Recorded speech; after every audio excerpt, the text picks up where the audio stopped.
The Dawn Express, आईना सच का।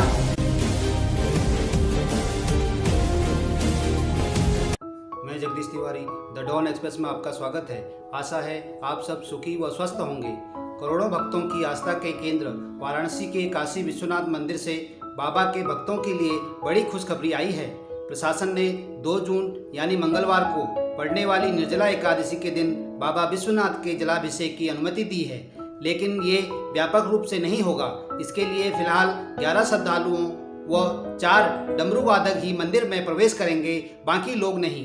गौरतलब है कि वाराणसी के काशी विश्वनाथ मंदिर समेत अन्य मंदिरों में लॉकडाउन के पहले से ही यानी 20 मार्च से ही मंदिर में दर्शनार्थियों के प्रवेश पर रोक जारी है, जिसकी वजह से बाबा के भक्त उनके दर्शनों से वंचित हैं और वाराणसी में कई ऐसे आयोजनों पर भी रोक थी जो पारंपरिक हैं। मंदिर के सीईओ को पत्र भेजकर इस बारे में अनुमति मांगी गई थी। उन्होंने इस बारे में लेटर जारी कर यात्रा में शामिल 4 डमरू वादकों व 11 श्रद्धालुओं को प्रवेश कराने का निर्देश दिया है। साथ ही निर्देश दिया है कि लॉकडाउन के नियमों का पालन किया जाए और सोशल डिस्टेंसिंग भी रखी जाए।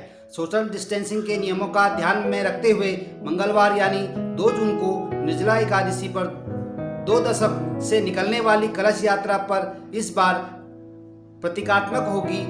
मंदिर प्रशासन ने इस बारे में कदम उठाए हैं। कोरोना संक्रमण को देखते हुए उच्चाधिकारियों के निर्देश पर कलश यात्रा का स्वरूप बदला गया है। बताया जाता है कि निर्जला एकादशी के दिन वार्षिक कलश यात्रा 2 दशक से काशी में निकल रही है। हर वर्ष ज्येष्ठ शुक्ल एकादशी के दिन काशी विश्वनाथ वार्षिक कलश यात्रा होती है। इस दिन भक्तों के हुजूम के साथ गंगा तट से कलश यात्रा निकलती थी। वहीं अगली खबर, भारत ने नई दिल्ली स्थित पाकिस्तानी उच्चायोग में राजनयिक के रूप में नियुक्त खुफिया एजेंसी ISI के 2 जासूसों को गिरफ्तार किया है। जासूसी के आरोप में दिल्ली पुलिस और इंटेलिजेंस ब्यूरो IP द्वारा पकड़ा गया है। उन्हें अवांछित व्यक्ति पर्सोना नॉन ग्राटा घोषित कर 24 घंटे के अंदर देश छोड़ने का आदेश दिया गया है। यह पहला मौका नहीं है जब पाकिस्तानी अधिकारी इस तरह की हरकतें करते हुए पकड़े गए हों। इसके पहले भी पाकिस्तान द्वारा इस तरह की नापाक हरकतें पहले भी की जा चुकी हैं। अधिकारियों के नाम आबिद हुसैन और मोहम्मद ताहिर हैं। यह जासूस पाकिस्तानी उच्चायोग में वीजा सहायक के रूप में नियुक्त थे। पुलिस ने इन्हें रंगे हाथों गिरफ्तार किया है। यह जासूस एक भारतीय नागरिक से भारतीय सुरक्षा प्रतिष्ठानों से संबंधित दस्तावेज हासिल कर रहे थे। इसके एवज में इसे धनराशि और आईफोन दे रहे थे। सूत्रों ने बताया कि पाकिस्तानी जासूस ने शुरुआत में स्वयं को भारतीय नागरिक बताया। उन्होंने फर्जी पहचान पत्र दस्तावेज भी दिखाए। हालांकि बाद में पूछताछ के दौरान उन्होंने कबूल किया वह पाकिस्तानी उच्चायोग के अधिकारी हैं और खुफिया एजेंसी ISI के लिए काम करते हैं। विदेश मंत्रालय ने इस संबंध में पाकिस्तानी उच्चायोग को कड़ा विरोध दर्ज जताया है तथा आगाह किया है कि उसके राजनयिक भारत विरोधी गतिविधि से संलिप्त न हो। इस आदेश के बाद पाकिस्तान पूरी तरह से बौखला गया है। पाकिस्तान के विदेश मंत्रालय ने इस्लामाबाद में अब भारतीय दूतावास के अधिकारी को समन भेजा है। पाकिस्तान की ओर से भारत के इस एक्शन का विरोध किया जा रहा है। पाकिस्तानी विदेश मंत्रालय ने भारत के द्वारा लगाए गए आरोपों को गलत बताया है और कहा है कि वह इसकी निंदा करते हैं। इसके अलावा पाकिस्तान का आरोप है कि भारत की ओर से वियना संधि का उल्लंघन किया गया, जो कि द्विपक्षीय रिश्तों में खलल डाल सकता है। वहीं अगली खबर, मशहूर संगीतकार जोड़ी साजिद वाजिद खान की रविवार की रात को लंबी बीमारी से मौत हो गई। 43 वर्षीय वाजिद की मौत मुंबई के चैम्बूर में स्थित सुराना सोठिया अस्पताल में हुई, जहां वे किडनी और गले में इन्फेक्शन के चलते पिछले 2.5-3 महीने से भर्ती थे। सूत्रों से पता चला है कि पिछले 3 दिनों से वाजिद वेंटिलेटर में थे और उनकी हालत गंभीर बनी हुई थी। खबर थी कि किडनी और गले के संक्रमण के लिए अस्पताल में भर्ती हुए वाजिद कुछ दिनों पहले कोविड-19 से भी संक्रमित हो गए थे, मगर अटकलें हैं कि हार्ट अटैक के चलते उनकी मौत हुई है। पिछले साल भी वाजिद को हार्ट अटैक आया था, जिसके बाद उनकी एंजियोप्लास्टी की गई थी। फिलहाल न तो वाजिद के परिवार में से किसी शख्स ने और न ही अस्पताल ने उनके मौत को लेकर कोई बयान जारी किया है। यही वजह है कि वाजिद की मौत की वजहों में कोविड-19, किडनी का संक्रमण से लेकर हार्ट अटैक जैसी अलग अलग अटकलें लगाई जा रही हैं। वाजिद खान की मौत की पुष्टि करते हुए संगीतकार सलीम मर्चेंट ने एबीपी न्यूज़ से कहा कि हाँ, ये सच है कि वाजिद अब हमारे बीच नहीं रहे। साजिद वाजिद की जोड़ी बॉलीवुड में बहुत फेमस रही है। वाजिद ने बतौर सिंगर सलमान खान के लिए हमका पीनी है, मेरा ही जलवा समेत कई हिट गाने भी गाए हैं। वहीं अगली खबर, भारत में बिक रहे चीनी उत्पादों के खिलाफ मशहूर शिक्षा सुधारक सोनम वांगचुक ने मुहिम की शुरुआत की है। बाबा रामदेव ने उनका समर्थन किया है।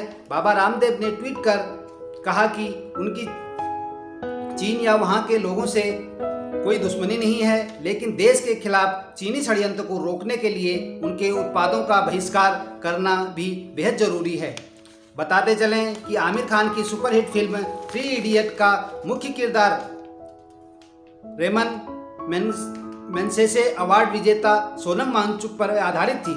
इंजीनियर से शिक्षा सुधारक बनने वाले वांगचुक ने ये भी कहा कि उनका मोबाइल भी चीनी कंपनी का है और वे इसे अगले एक हफ्ते में भारतीय मोबाइल में बदल देंगे। इसके साथ ही उन्होंने अन्य चीनी उत्पादों को भारतीय बाजार से अलग 1 साल में हटाने की हर तरह भारतीयों से अपील की है। उन्होंने कहा कि चीन के खिलाफ जंग में हर भारतीय एक सिपाही है और सबको मिलकर अपने वैलेट से चीन के खिलाफ लड़ाई लड़नी है। रविवार को दूसरी वीडियो में उन्होंने साफ कहा कि हमारी चीनी लोगों से कोई दुश्मनी नहीं है, हम वहाँ की सत्ता की विस्तारवादी और शोषण पर आधारित व्यवस्था का विरोध कर रहे हैं। उन्होंने कहा कि कोई एक व्यक्ति इस आंदोलन का नहीं चला सकता। इस लड़ाई में सभी भारतीयों को देश प्रेम का रोल निभाना होगा। नेता और सेलिब्रिटी अपनी भूमिका निभाएं। वांगचुक ने कहा कि तिब्बत में लोगों की मौत हो गई, 6000 मंदिर तोड़ दिए गए, पर दुनिया चुप रही। सोनम वांगचुक ने कहते हैं कि इस बार चीन को जवाब देने के लिए भारत की बुलेट पावर से ज़्यादा वॉलेट पावर काम आएगी। वांगचुक का कहना है कि चीन को हराने के लिए बुलेट की ताकत तो सेना दिखाएगी ही, देशवासियों को वॉलेट की भी ताकत दिखानी चाहिए। वहीं अगली खबर, अमेरिका में अश्वेत जॉर्ज फ्लॉयड की हत्या के विरोध में हो रहे हिंसक प्रदर्शनों की आंच व्हाइट हाउस तक पहुंच चुकी है। वाशिंगटन डीसी में शुक्रवार रात व्हाइट हाउस के बाहर प्रदर्शनकारियों के जमा होने पर राष्ट्रपति डोनाल्ड ट्रंप को कुछ समय के लिए एक भूमिगत बंकर में ले जाया गया था।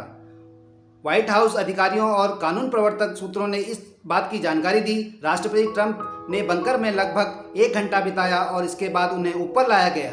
रविवार रात अमेरिका के दर्जनों शहरों में आगजनी और तोड़फोड़ का नज़ारा देखने को मिला, जहां पुलिस द्वारा अफ्रीकी अमेरिकियों के साथ वर्षों से हो रहे कथित बुरे बर्ताव के कारण लोगों का गुस्सा फूट पड़ा। पुलिस ने लोगों पर आंसू गैस के गोले छोड़े तथा रबड़ की गोलियां चलाई। ऐसे में स्थिति पर काबू पाने के लिए राजधानी वाशिंगटन डीसी सहित तकरीबन 40 शहरों में कर्फ्यू लगा दिया गया। अमेरिका में अश्वेत व्यक्ति की पुलिस हिरासत में हुई मौत और पुलिस के हाथों अन्य अश्वेतों लोगों की हत्या के विरोध में चल रहे प्रदर्शन की आंच अब हर कोने में फैल गई है। हिंसक प्रदर्शन के दौरान कारों और प्रतिष्ठानों में आग लगा दी गई। हर तरफ इमारतों की दीवारों पर स्प्रे करके मैं सांस नहीं ले सकता लिख दिया गया। विरोध प्रदर्शन और हिंसा की आग अमेरिका की राजधानी वाशिंगटन डीसी और व्हाइट हाउस तक पहुंच गई है। वाशिंगटन में स्थिति इतनी बिगड़ गई है कि वहां के मेयर ने रात 11 बजे से सुबह 6 बजे तक कर्फ्यू लगाने का ऐलान कर दिया है। विरोध प्रदर्शन कर रहे लोगों ने व्हाइट हाउस के निकट एक कूड़ेदान में आग लगा दी थी और इस दौरान पुलिस से उनकी झड़प भी हो गई थी। वहीं अगली खबर, पश्चिम बंगाल सरकार की ओर से 1 जून से तमाम धार्मिक स्थलों को खोलने के फैसले के बावजूद कई मंदिर समितियों और इमामों के संगठनों ने बंद रखने का फैसला किया है।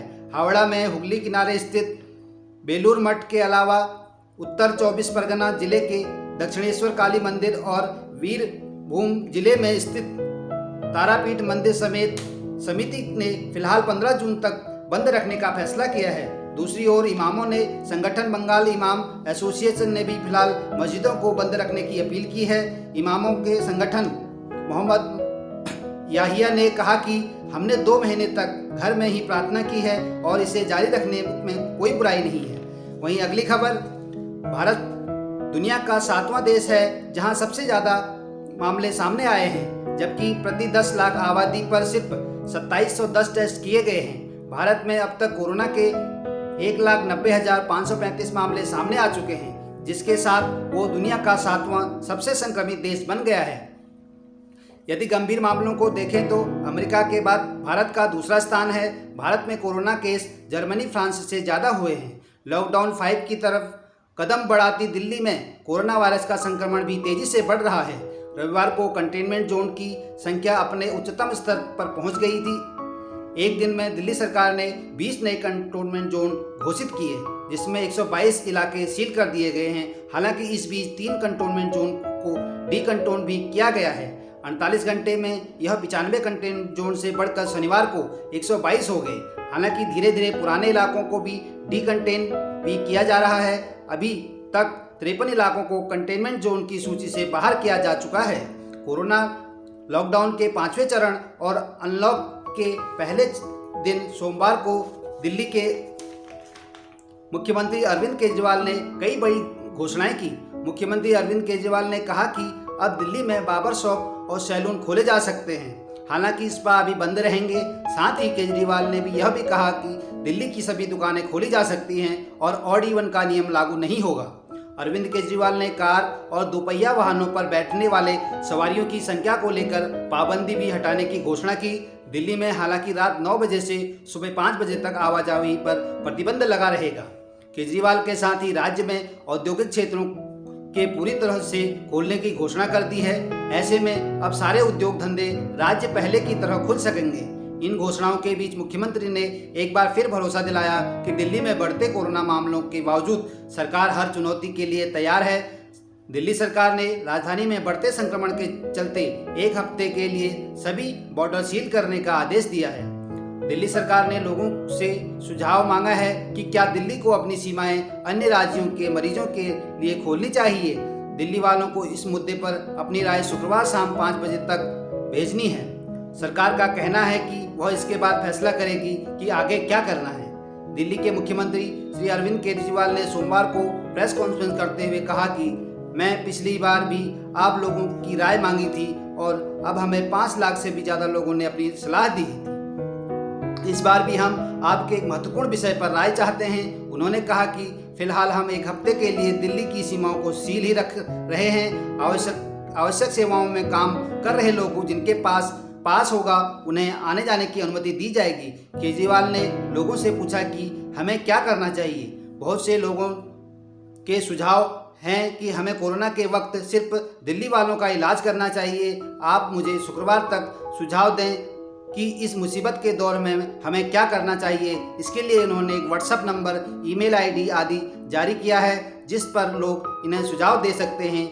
आप वो नंबर नोट कर सकते हैं 8800007722 8800007722 और मेल आईडी है dellicm.suggestion@gmail.com dellicm.suggestion@gmail.com। साभार, डेली हंट, धन्यवाद। The Dawn express.